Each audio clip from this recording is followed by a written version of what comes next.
कुछ धनी किसानों ने मिलकर खेती के लिए एक कुआं बनवाया। सबकी अपनी अपनी बारी बंधी थी। कुआं एक निर्धन किसान के खेतों के पास था, लेकिन उसे पानी नहीं मिलता था।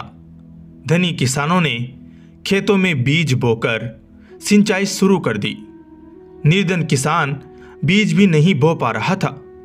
उसने धनवानों की बड़ी आरजू मिन्नत की, लेकिन एक न सुनी गई।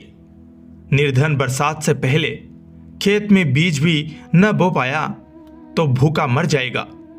यह सोचकर अमीर किसानों ने उस पर दया की और बीज बोने के लिए एक रात 3 घंटे की सिंचाई का मौका दे दिया। उसे एक रात के लिए ही मौका मिला था, वह रात बेकार न जाए, यह सोचकर एक किसान ने मजबूत बेलों का एक जोड़ा भी दे दिया ताकि वह पर्याप्त पानी निकाल ले। निर्धन तो जैसे इस मौके की तलाश में था। उसने सोचा, इन लोगों ने उसे बहुत सताया है। आज 3 घंटे में ही इतना पानी निकाल लूंगा कि कुछ बचेगा ही नहीं।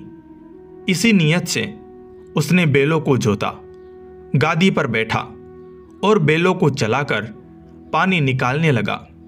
पानी निकालने का नियम है कि बीच बीच में हौज और नाली की जांच कर लेनी चाहिए कि पानी खेतों तक जा रहा है या नहीं। लेकिन उसके मन में तो खोट था। उसने सोचा, हौज और नाली सब दुरुस्ती ही होंगी। बैलों को छोड़कर गया तो वे खड़े हो जाएंगे। उसे तो कुआं खाली करना था। ताबड़तोड़ बैलों पर डंडे बरसाता रहा। डंडे के चोट से बैल भागते रहे और पानी निकलता रहा।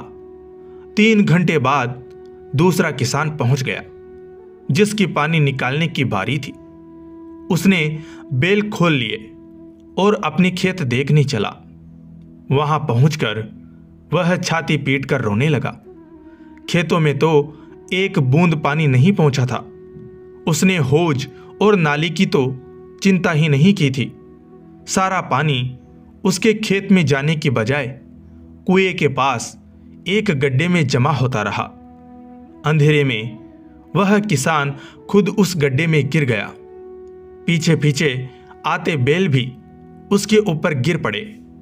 वह चिल्लाया तो दूसरा किसान भागकर आया और उसे किसी तरह निकाला।